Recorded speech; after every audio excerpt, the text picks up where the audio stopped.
अनंत कोटि ब्रह्मांड नायक राजाधिराज योगीराज परब्रह्म श्री सच्चिदानंद सद्गुरु साईनाथ महाराज की जय।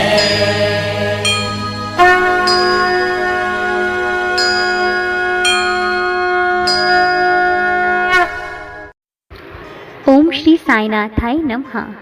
आइए बाबा की कृपा से हम अध्याय 46 तक पहुंच गए। आइए अध्याय 46 प्रारंभ करते हैं। बाबा की गया यात्रा, बकरों के पूर्व जन्म की कथा। इस अध्याय में श्यामा की काशी, प्रयाग व गया की यात्रा और बाबा किस प्रकार वहां इनके पूर्व ही चित्र द्वारा पहुंच गए तथा 2 बकरों के गत जन्मों के इतिहास आदि का वर्णन किया गया है। प्रस्तावना। हे साईं, आपके श्री चरण धन्य हैं और उनका स्मरण कितना सुखदायी है। आपके भव भय विनाशक स्वरूप का दर्शन भी धन्य है, जिसके फलस्वरूप कर्म बंधन छिन्न भिन्न हो जाते हैं। यद्यपि अब हमें आपके सगुण स्वरूप का दर्शन नहीं हो सकता, फिर भी यदि भक्तगण आपके श्री चरणों में श्रद्धा रखे तो आप उन्हें प्रत्यक्ष अनुभव दे दिया करते हैं। आप एक अज्ञात आकर्षण शक्ति द्वारा निकट या दूरस्थ भक्तों को अपने समीप खींचकर उन्हें एक माता के समान हृदय से लगाते हैं। हे साईं, भक्त नहीं जानते कि आपका निवास कहाँ है, परंतु आप इस कुशलता से उन्हें प्रेरित करते हैं, जिसके परिणाम स्वरूप भासित होने लगता है कि आपका अभय हस्त उनके सिर पर है। और यह आपकी ही कृपा दृष्टि का परिणाम है कि उन्हें अज्ञात सहायता सदैव प्राप्त होती रहती है। अहंकार के वशीभूत होकर उच्च कोटि के विद्वान और चतुर पुरुष भी इस भव सागर की दलदल में फंस जाते हैं, परंतु हे साईं, आप केवल अपनी शक्ति से असहाय और सुहृदय भक्तों को दलदल से उबारकर उनकी रक्षा किया करते हैं। पर्दे की ओट में छिपे रहकर आप ही तो सब न्याय कर रहे हैं, फिर भी आप ऐसा अभिनय करते हैं जैसे उनसे आपका कोई संबंध ही ना हो। कोई भी आपकी संपूर्ण जीवन की गाथा ना जान सका। इसीलिए यही श्रेयस्कर है कि हम अनन्य भाव से आपके श्री चरणों की शरण में आ जाएं और अपने पापों से मुक्त होने के लिए एकमात्र आपका ही नाम स्मरण करते रहें। आप अपने निष्काम भक्तों की समस्त इच्छाएं पूर्ण कर उन्हें परमानंद की प्राप्ति करा दिया करते हैं। केवल आपके मधुर नाम का उच्चारण ही भक्तों के लिए अत्यंत सुगम पथ है। इस साधन से उनमें राजसिक और तामसिक गुणों का हास होकर सात्विक और धार्मिक गुणों का विकास होगा। इसके साथ ही उन्हें क्रमशः विवेक, वैराग्य और ज्ञान की भी प्राप्ति हो जाएगी। तब उन्हें आत्मस्थित होकर गुरु से अभिन्नता प्राप्त होगी, और इसका ही दूसरा अर्थ है कि गुरु के प्रति अनन्य भाव से शरणागत होना।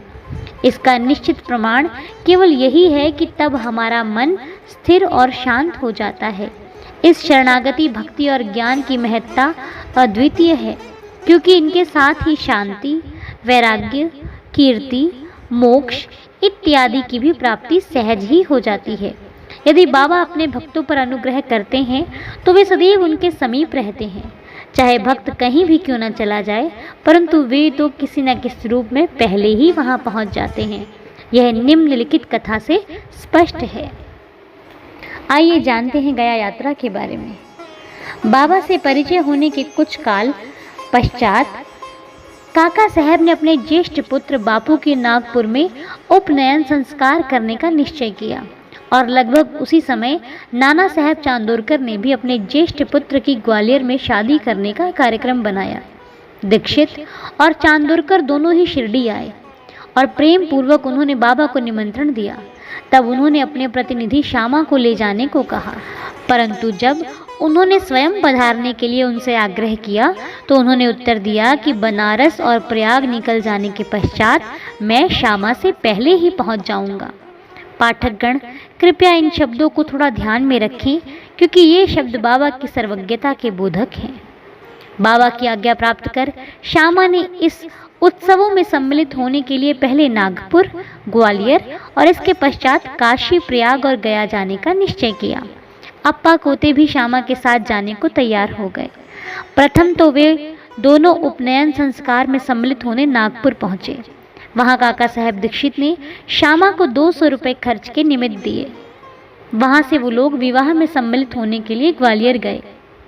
वहां नाना साहेब चांदोरकर ने 100 रुपये और उनके संबंधी श्री जठार ने भी 100 रुपये श्यामा को भेंट किए। फिर श्यामा काशी पहुंचे, जहां जठार ने लक्ष्मी नारायण जी के भव्य मंदिर में उनका उत्तम स्वागत किया। अयोध्या में जठार के व्यवस्थापक ने श्री श्यामा का अच्छा स्वागत किया। श्यामा और कोते अयोध्या में 21 दिन तथा काशी में 2 मास ठहरकर फिर गया को रवाना हो गए। गया में प्लेग फैलने का समाचार रेलगाड़ी में सुनकर इन लोगों को थोड़ी चिंता सी होने लगी। फिर भी रात्रि को वे गया स्टेशन पर उतरे और एक धर्मशाला में जाकर ठहरे। प्रातःकाल गया वाला पुजारी, जो यात्रियों के ठहरने और भोजन की व्यवस्था किया करता था, आया और कहने लगा कि सब यात्री तो प्रस्थान कर चुके हैं, इसलिए अब आप भी शीघ्रता करें। श्यामा ने सहज ही उससे पूछा, क्या गया में प्लेग फैला है? तब पुजारी ने कहा, नहीं, आप निर्विघ्न मेरे यहाँ पधार कर वस्तुत स्थिति का स्वयं अवलोकन कर लें। तब वे उसके साथ उसके मकान पर पहुँचे। उसका मकान क्या, एक विशाल भवन था जिसमें पर्याप्त यात्री विश्राम पा सकते थे। श्यामा को भी उसी स्थान पर ठहराया गया जो उन्हें अत्यंत प्रिय लगा। बाबा का एक बड़ा चित्र, जो कि मकान के अग्रिम भाग के ठीक मध्य में लगा था, देखकर वे अति प्रसन्न हो गए। उनका हृदय भर आया और उन्हें बाबा के शब्दों की स्मृति हो आई कि मैं काशी और प्रयाग निकल जाने के पश्चात श्यामा से आगे ही पहुंच जाऊंगा। श्यामा की आंखों से अश्रुओं की धारा बहने लगी और उनके शरीर में रोमांच हो आया तथा कंठ रूंध गया और रोते रोते उनकी घिघियां बंध गईं। पुजारी ने श्यामा की जो स्थिति देखी, उसने सोचा कि यह व्यक्ति प्लेग की सूचना से भयभीत होकर रुदन कर रहा है, परंतु श्यामा ने उसकी कल्पना के विपरीत ही प्रश्न किया, यह बाबा का चित्र तुम्हें कहाँ से मिला? उसने उत्तर दिया कि मेरे 200-300 दलाल मनमाड़ और पूर्ण तांबे क्षेत्र में कार्य किया करते हैं तथा उस क्षेत्र में गया से आने वाले यात्रियों की सुविधा का विशेष ध्यान रखा करते हैं। वहाँ शिरडी के साईं महाराज की कीर्ति मुझे सुनाई पड़ी। लगभग 12 वर्ष हुए मैंने स्वयं शिरडी जाकर बाबा के श्री दर्शन का लाभ उठाया था और वहीं श्यामा के घर में लगे हुए उनके चित्र से मैं आकर्षित हुआ। तभी बाबा की आज्ञा से श्यामा ने जो चित्र मुझे भेंट किया था, यह वही चित्र है।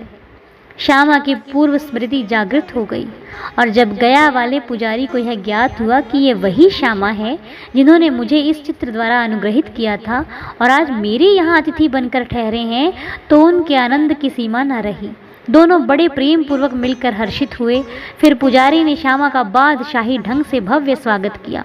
वह एक धनाढ़ व्यक्ति था। स्वयं डोली में और श्यामा को हाथी पर बैठाकर खूब घुमाया तथा हर प्रकार से उनकी सुख सुविधा का ध्यान रखा। इस कथा ने सिद्ध कर दिया कि बाबा के वचन सत्य निकले। उनका अपने भक्तों पर कितना स्नेह था, इसको तो छोड़ो, वे तो सब प्राणियों पर एक सा प्रेम किया करते थे, उन्हें अपना ही स्वरूप समझते थे। यह निम्नलिखित कथा से भी विदित हो जाएगा। आइए अब कथा सुनते हैं 2 बकरों की। एक बार जब बाबा लेंडी बाग से लौट रहे थे तो उन्होंने बकरों का एक झुंड आते देखा। उनमें से 2 बकरों ने उन्हें अपनी ओर आकर्षित कर लिया। बाबा ने जाकर प्रेम से उनका शरीर अपने हाथ से थपथपाया और उन्हें 32 रुपये में खरीद लिया। बाबा का यह विचित्र व्यवहार देखकर भक्तों को आश्चर्य हुआ और उन्होंने सोचा कि बाबा तो इस सौदे में ठगे गए हैं, क्योंकि एक बकरे का मूल्य उस समय 3 या 4 रुपये से अधिक नहीं था और वे 2 बकरे अधिक से अधिक 8 रुपये में प्राप्त हो सकते थे। उन्होंने बाबा को कोसना प्रारंभ कर दिया, परंतु बाबा शांत बैठे रहे। जब श्यामा और तात्या ने बकरे मोल लेने का कारण पूछा तो उन्होंने उत्तर दिया कि मेरे कोई घर या स्त्री तो है नहीं जिसके लिए मुझे पैसे इकट्ठे करके रखने हैं। फिर उन्होंने 4 सेर दाल बाजार से मंगाकर उन्हें खिलाई। जब उन्हें खिला पिला चुके तो उन्होंने पुनः उस मालिक को बकरे वापस लौटा दिए। तत्पश्चात ही उन्होंने उन बकरों के पूर्व जन्मों की कथा इस प्रकार सुनाई। श्यामा और तात्या, तुम सोचते हो कि मैं इस सौदे में ठगा गया हूँ, परंतु ऐसा नहीं है। इनकी कथा तो सुनो। गत जन्म में दोनों सगे भाई थे और पहले इनमें परस्पर बहुत प्रेम था, परंतु बाद में ये एक दूसरे के कट्टर शत्रु बन गए। बड़ा भाई आलसी था, किंतु छोटा भाई बहुत परिश्रमी था, जिसने पर्याप्त धन उपार्जन कर लिया था, जिससे बड़ा भाई अपने छोटे भाई से ईर्ष्या किया करता था। इसीलिए उसने छोटे भाई की हत्या करके उसका धन हड़पने की ठानी और अपना आत्मीय संबंध भूलकर वे एक दूसरे से बुरी तरह झगड़ने लगे। बड़े भाई ने अनेक प्रयत्न किए, परंतु वह छोटे भाई की हत्या करने में असफल रहा। तब वे एक दूसरे के प्राण घातक शत्रु बन गए। एक दिन बड़े भाई ने छोटे भाई के सिर पर लाठी से प्रहार किया। तब बदले में छोटे भाई ने कुल्हाड़ी चलाई और परिणाम स्वरूप वे दोनों वहीं पर दोनों की मृत्यु हो गई। फिर अपने कर्मों के अनुसार ये दोनों बकरे की योनि को प्राप्त हुए। जैसे ही वे मेरे समीप से निकले तो मुझे उनके पूर्व इतिहास का स्मरण हो आया और मुझे दया आ गई। इसीलिए मैंने उन्हें कुछ खिलाने पिलाने तथा सुख देने का विचार किया।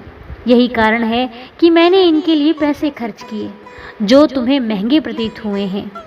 तुम लोगों को यह लेन देन अच्छा नहीं लगा, इसीलिए मैंने उन बकरों को गडेड़िए को वापस कर दिया। केवल मनुष्य ही नहीं, सभी प्राणियों के लिए बाबा के हृदय में अपार प्रेम था। श्री सद्गुरु साईनाथार्पणमस्तु। शुभम भवतु। अध्याय 46 संपूर्ण। ओम श्री साईनाथाय नमः।